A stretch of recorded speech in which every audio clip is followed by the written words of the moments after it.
Sawadee Krap and welcome to another episode here for the Funky Pod, Mindful Media and Communication.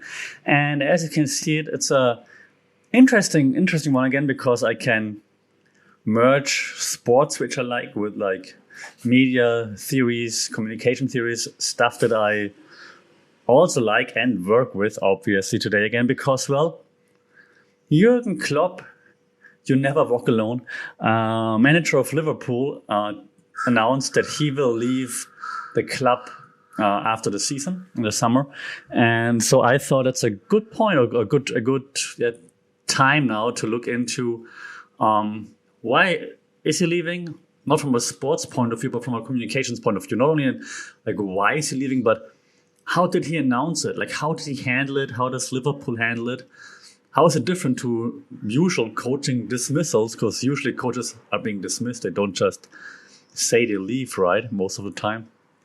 And there's another coach that just announced that he's leaving as well, Xavi of Barcelona. And so we also compare like Klopp's announcement to Xavi's announcement and see what's the difference there, okay? But of course, well, being German, and now for once you cannot make fun of my German accent because Jürgen Klopp's accent is even stronger than mine.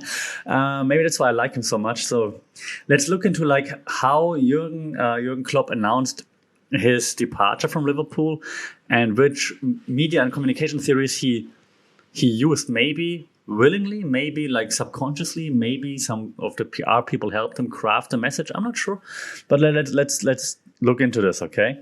So if we look into like the most important one, I think, when it comes to Jürgen Klopp, right? It's like authenticity, right? Authenticity and self-disclosure. It's like a very relational approach. That's how we call it. And it's all about like emphasizing trust and rapport with your audience. Okay.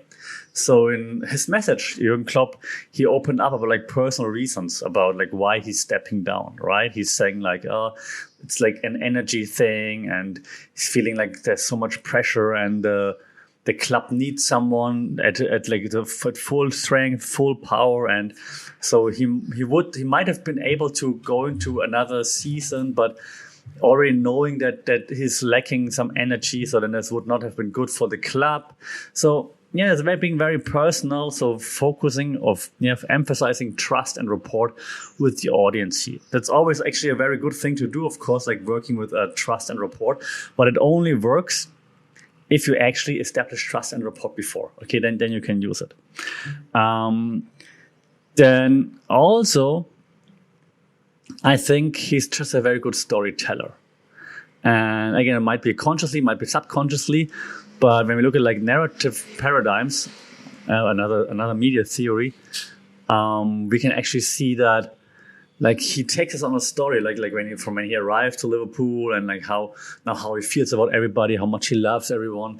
So he tells like a very emotional story that you follow and you're like, yes. And I mean, most fans, hardcore fans, they followed his journey over the last, I think, 8 years, right?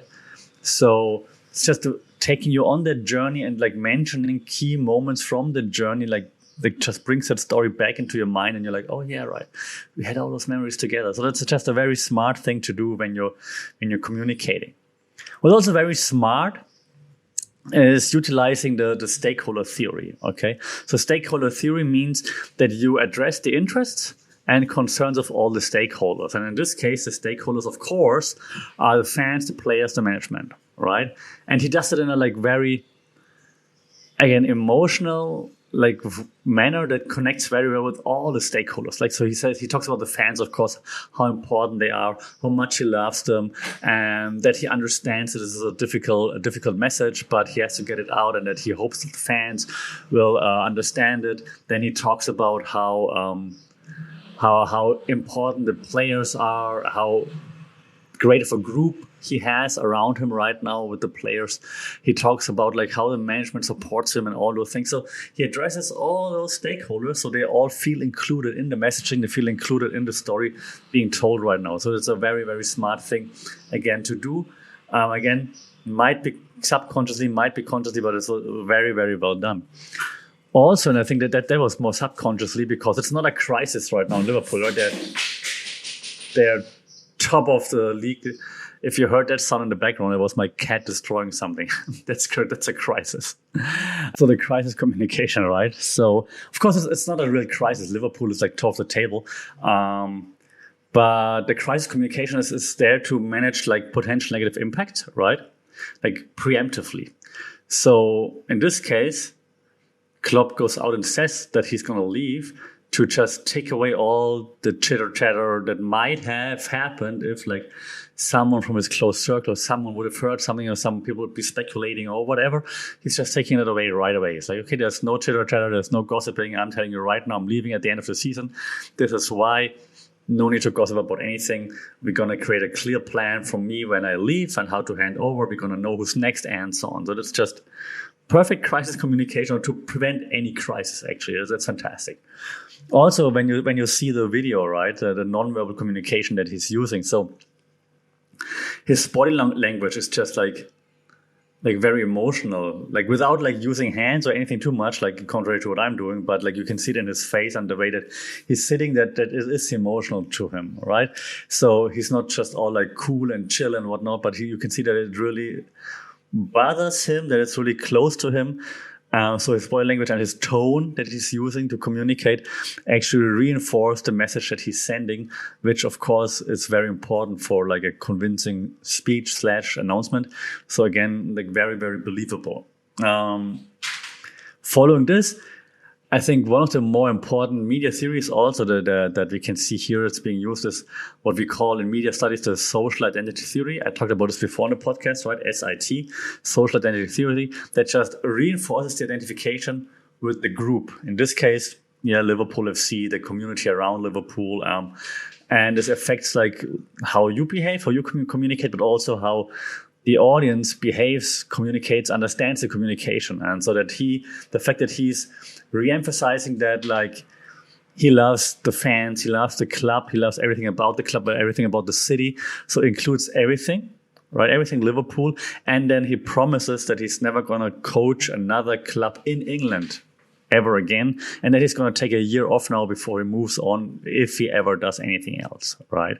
So that's just a fantastic, like SIT, fantastically used to be like, I'm one of you, never going to take anyone else on in England, and I'm going to not move on to the next one right away. I'm going to take a break.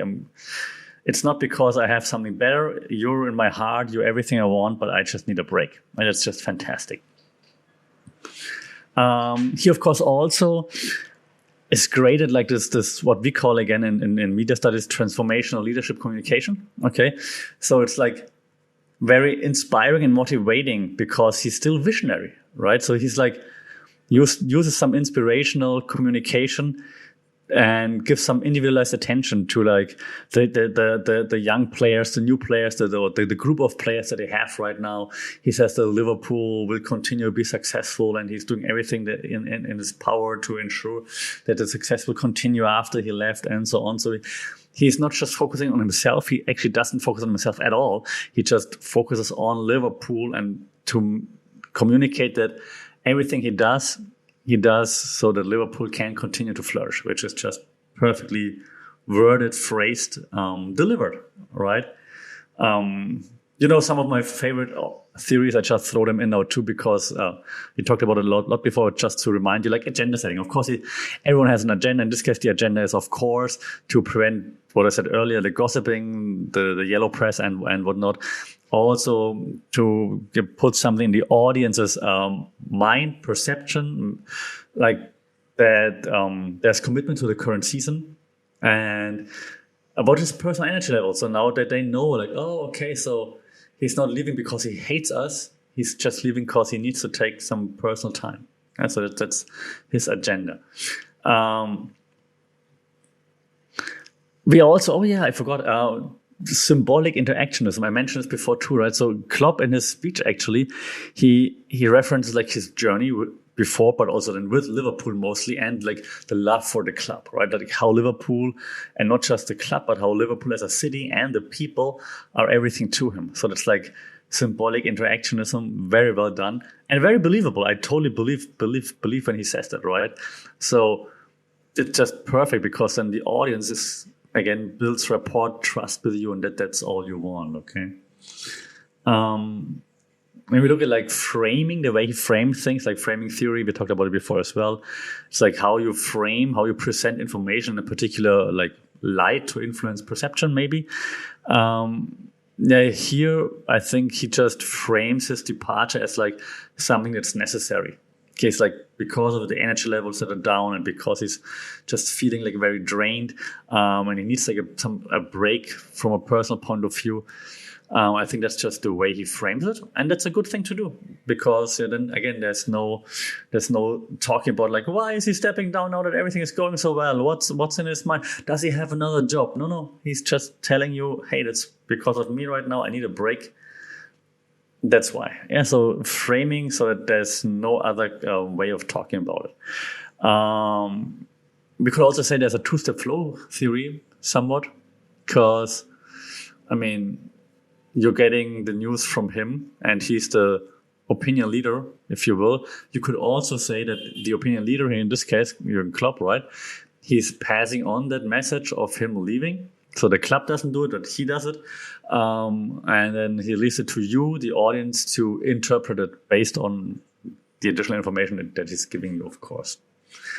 Lastly, I mean, using gratification, one of my favorite theories, as you know from the podcast. So, I mean, it addresses the fans' needs to get more information about the club, to satisfy their emotional connection with the club, to know what's happening, to get an understanding of like what's happening with my club. So that's an audience need, and Klopp just gives it to them, of course, right? Instead of just being quiet and just departing. So overall, I think that interview / announcement was like very, very well done from a communications point of view. Yeah, Klopp is a great communicator. We all know that. We know that he like thinks about the way he says things, even though sometimes it doesn't look like it, like in press conference and so on. Very good off the cuff as well. But I think in this case, they actually thought about how to present those news to the audience, which doesn't mean that it's not sincere. Of course, it's sincere, but I think they still thought about how to present it to the audience to make it not impactful. That might have a negative connotation, but just to make it like digestible in the best way possible, I think. And if you compare this to Xavi's announcement, right? Like just the day after Xavi Hernandez, not Xavi Alonso. I hope I pronounced it correctly, by the way. Xavi Hernandez. I hope Xavi Alonso stays with Leverkusen for a while and just keep throwing wrenches at Bayern Munich, by the way. So Xavi Hernandez, current coach of Barcelona, also announced that he will be stepping down at Barcelona at the end of the season. A little bit differently though, so that I didn't see any like emotional video. I just saw like the statement that Xavi announced that he's stepping down. And in contrary to Liverpool, right, Barcelona is not at the top of the table. Barcelona is like 10 points or so behind Madrid on the third place, I think. Which is interesting because like last season they won La Liga, so it's not all doom and gloom, right? It's just like they're not performing as well as they want to. When you look at like the messaging though, it's a little bit different because there is some kind of crisis for Barcelona. It's a crisis happening, so it doesn't get ahead of the crisis. They're not just trying to like contain the crisis. Like, it's not going well, so I'm stepping down and someone new gonna come and gonna fix everything. When we look at the framing, he framed it like it's necessary to step down to change the club. So they want to focus on like the frames that like, hey, the club needs to change rather than saying, okay, we messed up. So it's of course also framing, right? And nonverbal communication. Can we look into it? Because again, there was no video, so I would have loved to look at this. But the narrative paradigm that I mentioned with Klopp, right? When I look at this from like Xavi's point of view right now, there's not much positivity, not much coherence compared to Klopp's message. Okay. I think his story is more about like the challenges and the draining nature of the role, which then alters the narrative's reception, in my opinion. If like everything is so draining and it's so challenging here, and that just like tells the story of like the club that the fans love isn't as awesome as they think it is, right? From a social identity point of view, though, I mean, Xavi obviously identifies strongly with Barca. I mean, he's a legend at Barcelona. So, but his communication, right, hinted a little bit at like a disconnect, I think, between his personal identity and the current club trajectory, I think. And it's a bit of a contrast compared to Klopp's like more or less seamless identification with like Liverpool's future, right? So Klopp is like, even if I'm gone, Liverpool for life, and Xavi is like, yeah, I have to leave so we can change things. And the two-step flow is similar to Klopp, applicable here. So you get it from Xavi, and then you just build your own opinion upon it. So he's the opinion leader in this case, giving you the information, right? Nice of the club to have Xavi take the step and not fire him, obviously. So that also aligns with the agenda setting. I think that Xavi wants to announce it because, well, it saves face for him. Like, I'm stepping down, not waiting until I get fired. And also gets a little bit of like deflection from the performance, of course, for right now. When we look at the user gratification I mentioned earlier in Klopp's case, right? We said like, okay, that satisfies the needs of the audience, kind of here too, but kind of not. And let me explain why. Because I don't think it satisfies the needs in the same way, because Klopp's message provided like closure and like sense of like gratitude. Like Xavi might leave the audience like seeking like more information. Like, dude, why are you leaving right now? In the middle of the rebuild, basically, with all the young players. And what about the reassurance of the club's future? Like, Klopp was like all like reassuring, and Xavi's like, I'm out. Like, more like I'm exaggerating, but you know what I mean, right? So, I also like that the transformational leadership, but like just gave like huge props to Klopp earlier. Xavi, I don't think. I mean, again, I only seen the messages, right? Not a video or an interview or anything. So, just from what we see in the media, it doesn't look as well crafted, as thoughtful as Klopp's messaging. And so if you look at the symbols, the last thing that I also mentioned with Klopp, right, like the symbols in the language that Xavi used in the announcement reflect like a more of a troubled and challenging experience, what I said earlier. So that it might lead to the audience interpreting it more like he's leaving us hanging, or he doesn't see a future, or just he's giving up, or things like that. While Klopp is like all positive and we're gonna rock this together, and then after I'm gone, you keep on doing your stuff and you're gonna be awesome, and Liverpool for life, let's go, right? You never walk alone. So I think it's very, very contrasting here. Which is then, I think, very interesting to see like how different clubs, different coaches handle similar yet different situations, obviously. But if you're honest, if you're looking like at like the average coaching dismissal, right? Even this Xavi's one, of course, is still better than just getting fired, right? Usually it's like the club announces like the club and coach or manager have decided to terminate the contract mutually, moving on into different directions because of blah, blah, blah, like we didn't achieve the goals and different ideas, whatever, right? So it's still nicer to do that way and to have like a time frame where you say, okay, now we have like half a season left. We can start planning for the future rather than just, I'm gone, and then we need to find a new caller. Who's it? Right? So what we've seen like now I'm German, so Bundesliga examples, right? So Union Berlin, for example, and Cologne, they parted ways with the coaches because the season didn't go well, the first half of the season. So they're like, okay, we need a new coach. Right? So this is still much better, of course. Right, so you're not close to relegation or anything. Liverpool is on top of the table. So you continue with this coach for the rest of the season.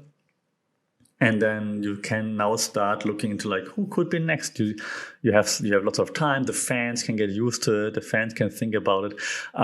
So it's like just a smoother transition. Like Klopp is perfect. Xavi is not perfect, but at least better than just being fired, obviously. Right? So now, having that said, though, I'm very curious to actually hear. Can you remember other times when coaches had like the perfect exit? I mean, Klopp in Dortmund was like almost perfect. So can you remember other coaches who had like a perfect exit where you're like, oh yeah, that was very emotional. That was really cool. Like it was something that touched my heart. And also curious, obviously, what were some of the worst coaching dismissals? I mean, right now, one that comes to my head. Okay, before I wrap up, I'll say this actually, like in the NBA, so not football, football, not football, but in the NBA, right? Adrian Griffin, like the Milwaukee Bucks, second, third best record in the NBA. Yeah, okay, I know, like just because of talent, terrible defense, and so on. Rookie coach, like first season as a head coach, fired, and then they just hired Doc Rivers right away, who worked as a consultant for the Bucks before. That's a very weird one. And I should maybe have an episode on that because the communication here was just terrible. Yeah, so you could have done it much better. Like you could have said, let Adrian Griffin say like, hey, maybe that step was too quick, or like with the expectations that have changed now that since we have Dame here, it's not like a long-term build. We need to have more success right away. And me as a rookie coach, I think I need some more time to just build whatever. There could have been a better way to handle it, and not just like you're out, Doc Rivers is in, who used to work as a consultant, which really is a bit creepy. There would have been a better way. There should have been a better way. It's like what Dortmund and now I mix sports, I know, but what Dortmund is doing in the Bundesliga, right? They have the coach Edin Terzic, and now during the winter break they brought in like two co-coaches, like two co-trainers, right? Like some former Dortmund players who are also experienced in coaching, who have like coaching license, but so they didn't replace the coach. Like, hey, we're gonna ask some help to you. You're okay with it? And he's like, yeah, it's cool. We have some different viewpoints on stuff, and so maybe we can change things a little bit, right? Maybe that would have been a way for the Bucks to handle it. So yeah, so that was a terrible one for the Milwaukee Bucks. Like communication from the Bucks, terrible, and just ignoring it. Like, and then Giannis just being all happy now again, and like I think the first game after they were dancing after they won the game. Weird communication, weird messaging by the Milwaukee Bucks. Milwaukee Bucks, if you need help with your communication, reach out, shout out. I promise I answer your DMs. Okay. So it's been more than 20 minutes, so I don't want to talk too much about the Bucks. Maybe I have an extra episode on the Bucks or on NBA communication if there's interest out there. But let me know. So which coaching departures did you think were done well? Like Phil Jackson's final season, for example. Was it done well? So which were done well in NBA, in football, in the American football, wherever, and which were done or which went horribly wrong. Let me know in the comments. Social media at funkitpod, funkitpod@gmail.com. It would be cool if you like, share, subscribe, obviously, because then that helps to reach a wider audience. Then we can have bigger discussions, broader discussions, wider discussions, longer discussions, and better discussions. Rate this thing if you're listening to this on Apple Podcasts or on Google Podcasts or on Spotify or wherever, because that also helps the most. Appreciate that. Until then, take care, stay safe, don't get fired. See and talk to you soon. Sawadee Krap.